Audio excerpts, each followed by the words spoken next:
Danna subscribe domin samun sabbin bidiyoyinmu da zarar mun ɗora. Mun gode.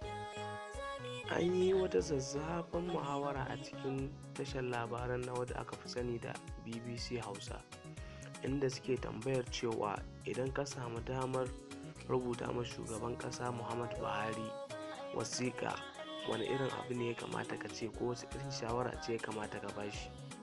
Mutane da yawa sun faɗi albarkacin bakinsu, inda wasu suke ba da shawarwari, wasu suke kuma muzanta mulkin nashi, wasu kuma suke yabawa da ƙwazon shi.